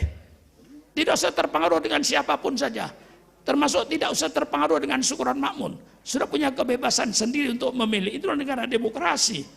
Dan saya minta kepada saudara-saudara yang di kampung-kampung, tidak usah panas dalam politik ini. Kalau yang di Jakarta panas, pantes. Mengapa pantas? Yang di Jakarta panas, mereka mau jadi menteri.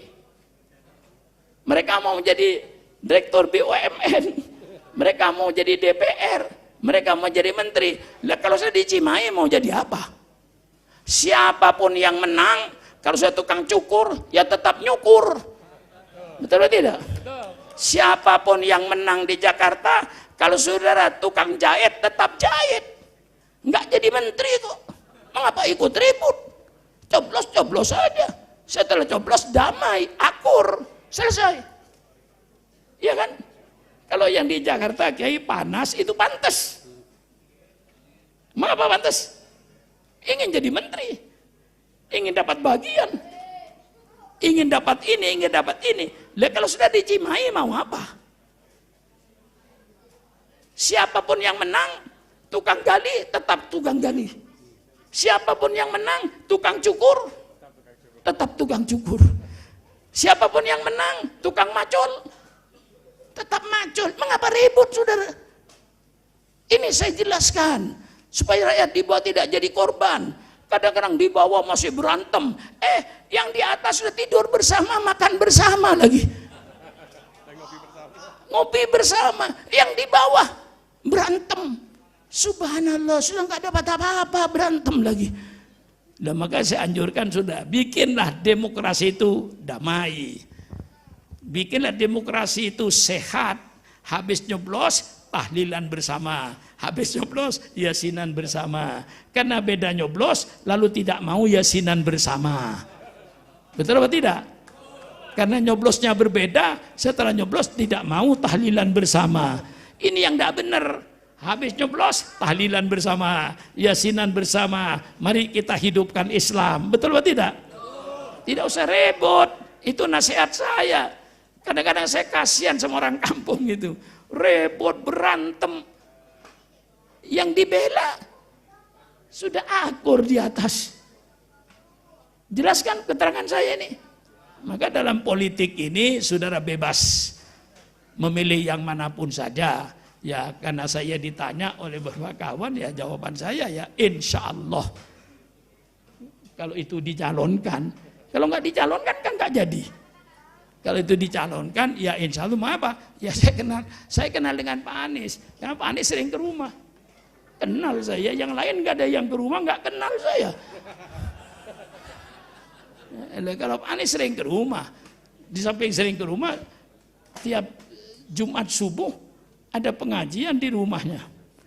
Yang baca kitab kuning, murid-murid saya semua itu, kiai-kiai yang diambil itu. Nah saya kadang-kadang datang, kadang-kadang enggak. Mengapa kadang-kadang datang, enggak? Kalau saya datang, mereka ngajinya itu kagok. Lalu enggak lama, 15 menit lalu berhenti.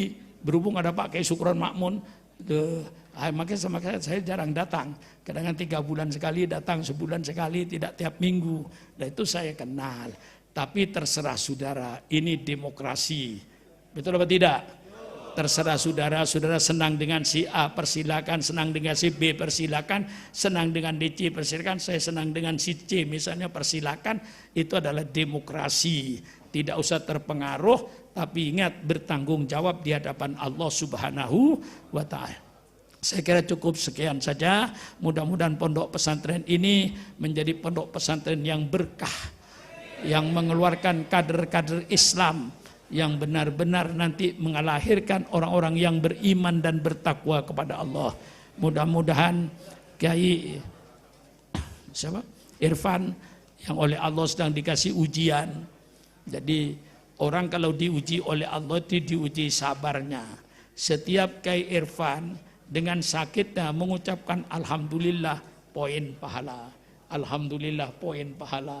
Alhamdulillah poin pahala. Ya, ketika saya dulu tulang saya ini bikinan Jerman, Kiai. Bikinan Jerman. Bukan tulang asli. Maka kalau jalan kurang enak. Ini alhamdulillah. Ya, ketika itu saya sakit, alhamdulillah.